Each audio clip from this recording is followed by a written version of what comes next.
नमस्कार दोस्तों, स्वागत नहीं करोगे हमारा? अरे 2014 में मोदी जी का स्वागत कर लिए। अरे भाई, हम इतने बड़े भी नहीं है कि राष्ट्र के प्राइम मिनिस्टर है और इतने छोटे भी नहीं है कि दूध में पानी मिलाए और लोगों से कहे कि प्योर दूध की चाय है। तो इसलिए थोड़ा स्वागत कीजिएगा। और आपको पता है 2014 के बाद क्या हो रहा है? जैसे मोदी जी सत्ता में आ गए तो इस देश में एंटी नेशनल लोग, अर्बन नक्सल लोग निर्माण होने लगे। आपको पता है ये कन्हैया कुमार क्या कहता है कि मोदी जी बीए में फेल हुए हैं।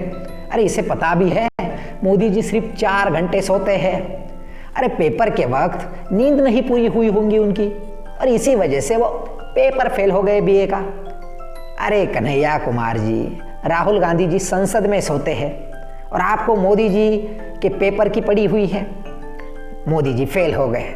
अरे क्या भाई, ये कन्हैया कुमार ना ये टुकड़े टुकड़े गैंग, पता है आपको? ये टुकड़े टुकड़े गैंग का सरदाना है। और कुछ भी कहते हैं। ये महाराष्ट्र में कुछ लोग चुनाव था तब तड़ीपार कह रहे थे। अरे तड़ीपार नहीं भाई, देश के विकास की नैया पार लगाने वाले हैं, पता है?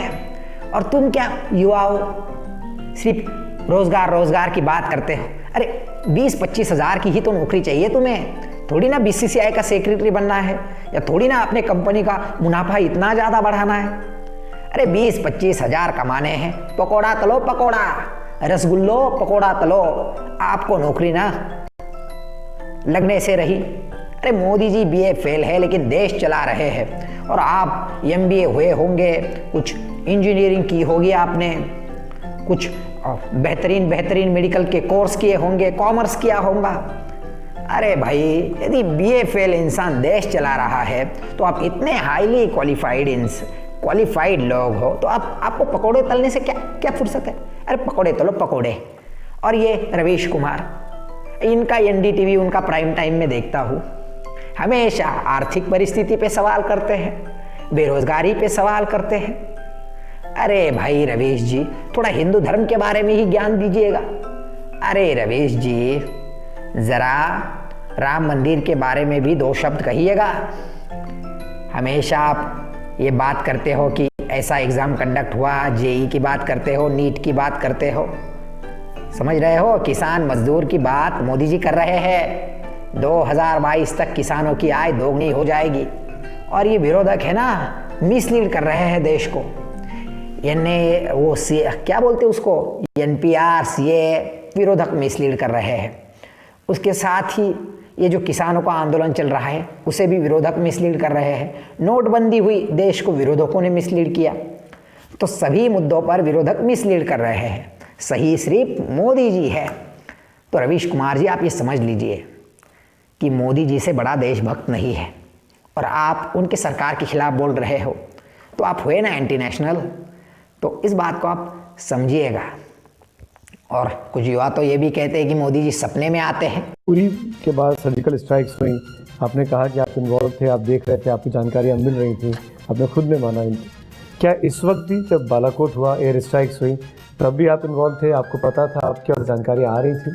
ये ठीक है कि मैं अपने विषय में कुछ बताऊँ, वो अच्छा मुझे शोभा नहीं देता है, लेकिन जब आपने पूछ लिया तो मैं बता देता हूँ। मैं सोया नहीं, और मैं कैसे सो सकता हूँ जी, जब मुझे पता है कि 1 बजे होने वाला है, 1:30 बजे होने वाला है, 2 बजे होने वाला है, ये पता है और मैं खुद उसमें इन्वॉल्व हूँ। तो मैं ये तो नहीं चाहता था कि हर पल कोई मुझे रिपोर्ट करे क्या हुआ।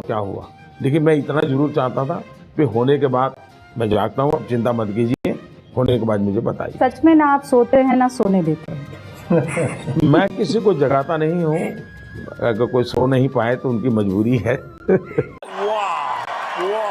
उसके साथ ही क्रांति आई है, परिवर्तन आया है। कोई पीएसयू बना है, पूरी तरीके से प्राइवेटाइजेशन कर लिया है।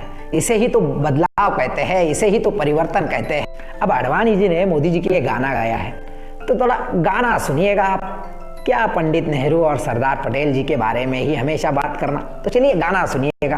कितनी मुबारक दे रहे हैं आडवाणी जी, कितने खुश हैं नरेंद्र मोदी प्रधानमंत्री बनने से। अरे उन्हें भी पता है जब नरेंद्र मोदी जी का मुख्यमंत्री पद जाने वाला था उनका ओहदा जाने वाला था, तो उस वक्त अडवाणी जी ने ही तो बचाया था। वो निराश थे अटल बिहारी वाजपेयी जी से, लेकिन मोदी जी क्या है, तो कुछ बातें भाई चलो होती रहती है।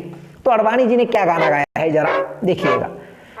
मुबारक हो तुमको ये शपथ विधि है तुम्हारी, सदा प्रधानमंत्री रहो तुम ये दुआ है हमारी, तुम्हारे कदम छूमे ये दुनिया सारी, सदा प्रधानमंत्री रहो तुम ये दुआ है हमारी, हमारा क्या है यार हम है प्रधानमंत्री पद के दीवाने, हमारी तड़प तो ये भारतीय जनता पार्टी कहा जाने, मिले ना तुम्हें सर, आप जब सियासत प्रधानमंत्री बनेंगे तो अडवाणी जी को आप प्रेसिडेंट बनाएंगे क्या? सदा ऐसा है, प्रधानमंत्री अगर मोदी प्रधानमंत्री बनेगा तो उसका मतलब है कि अडवाणी जी ने उसको बनाया है। मुबारक हो तुमको जो मुझे बनाते हैं उनको मैं क्या बनाऊंगा? विधि है तुम्हारी, सदा प्रधानमंत्री रहो तुम ये दुआ है हमारी, ना हिंदूवाद को कभी हम भूल जाते, जन्मों के सियासत के लिए हम ना श्री राम और राम मंदिर को भूल जाते, न रस्मों रिवाजों को तुम भूल जाना, जो ली है कसम उसे तुम निभाना, हमने तो तन्हा राम मंदिर के नाम पर सियासत है गुजारी, सदा प्रधानमंत्री रहो तुम ये दुआ है हमारी, तुम्हारे कदम छूमे ये दुनिया सारी, मुबारक हो तुमको ये शपथ विधि है तुम्हारी, सदा प्रधानमंत्री रहो तुम ये दुआ है हमारी। अब बहुत ज्यादा दर्द। हाँ मैंने भी पार्टी के लिए सियासत की है, दर्द बढ़ते जाता है। हाँ मैंने भी सियासत की है, अरे जा बीजेपी मैंने भी सियासत की है। तो इस प्रकार से प्यार है अडवाणी जी के मन में मोदी जी के लिए। तो समझो इस बात को, सरदार पटेल और नेहरू जी की बात ना करो। यदि सरदार पटेल पहले प्रधानमंत्री होते तो क्या होता, इसको जरा समझो। और हाँ हिंदू खतरे में है, क्योंकि 2029 के बाद आपको पता है मुस्लिम प्राइम मिनिस्टर बन सकता है, और इसीलिए 2024 में फिर से राम मंदिर बनेगा, उस वक्त तो बन के रहेगा भाई, और फिर मोदी जी आएंगे। समझे, 2024 में भी मोदी जी को लाना है, क्योंकि हमें इस देश को हिंदू राष्ट्र बनाना है, हिंदुत्व को जीवित रखना है। भाई ये सेकुलर लोग हमें स्वामी विवेकानंद जी का हिंदुत्व पढ़ा रहे हैं, लेकिन ये जानते हैं हम सावरकर जी का हिंदुत्व अपना रहे हैं। अरे हमारी प्रज्ञा साध्वी जी। और यदि मैं एक फंडा बताता हूँ आपको, यदि आप बेरोजगार हो ना तो एक काम कीजिएगा, भगवा वस्त्र धारण कर लीजिएगा, आप भी विधायक बन सकते हो, सांसद बन सकते हो। और ये ममता दीदी बंगाल को मिसलीड कर रही है, और वो पूरी तरीके से मोदी जी की दीदी है, प्योर मोदी जी की दीदी। मोदी जी जिस प्रकार से तेवरबाज भाषण देते हैं ना, उसी प्रकार से दीदी जी के भी तेवर है, और इसीलिए बंगाल का फेवर जो है ना अब बहुत हाई फाई होने वाला है। समझे हो ना इस बात को। तो मोदी भक्तों, और जो मोदी जी के भी भक्त नहीं है वो भक्त बन जाइएगा।